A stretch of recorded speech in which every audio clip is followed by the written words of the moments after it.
Bien, por último tenemos el concepto de desnormalización. El proceso de normalización de base de datos implica generalmente la división de una tabla en varias tablas. El proceso de desnormalización involucra lo contrario, es decir, la unificación de columnas en una tabla con el fin de optimizar la respuesta en consultas.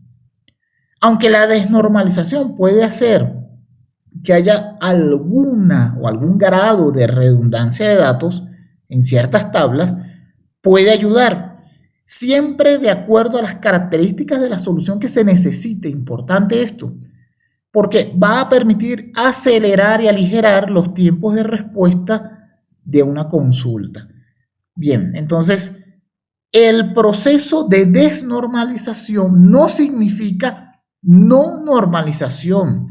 No quiere decir que vamos a diseñar una base de datos de una forma ligera, sin atender a las normas, y entonces ya con eso la tabla decimos que la base de datos está desnormalizada. No, eso es no normalización, es algo diferente.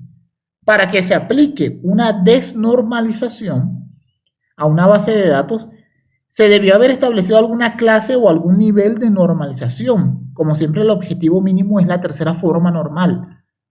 Entonces, esto es importante porque si se nos habla de normalización, de desnormalización de base de datos, es porque ya hay un grado, un nivel de normalización. No es que nos vamos a olvidar de estas normas y ya podemos decir que la base de datos está desnormalizada, no, sino que en ciertos casos se necesita poder desnormalizar alguna tabla con el objetivo de mejorar las consultas.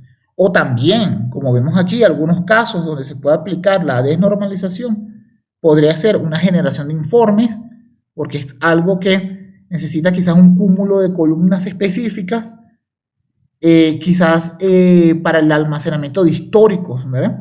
De información que no se va a consultar normalmente, sino que se va a mantener archivada. Entonces, para históricos quizás podemos tener algún grado de desnormalización. Y como habíamos dicho desde el principio, la optimización del rendimiento de algunas consultas. Si son consultas que son importantes, de alguna forma nosotros debemos reunir la información para poder acceder a ella de una forma más rápida. Lo optimizamos la consulta, aunque perdamos algún tipo o algún nivel de normalización.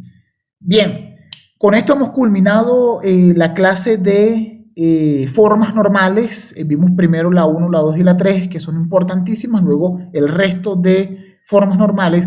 Y como consejo final quisiera decirles que no subestimen lo que es la información de las formas normales. Hace muchos años, cuando yo estaba empezando a trabajar como desarrollador de software, en alguna entrevista me hicieron preguntas de normalización de base de datos, de las formas normales, de desnormalización, etc. Y es algo que para ese momento, francamente, yo no lo sabía. Estaba empezando, estaba muy nuevo.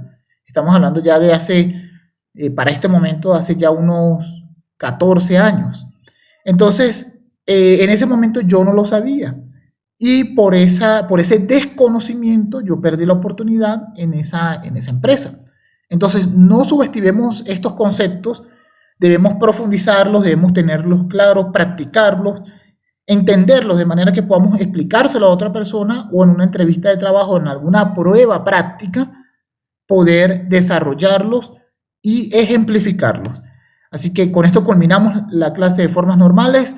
Muchas gracias.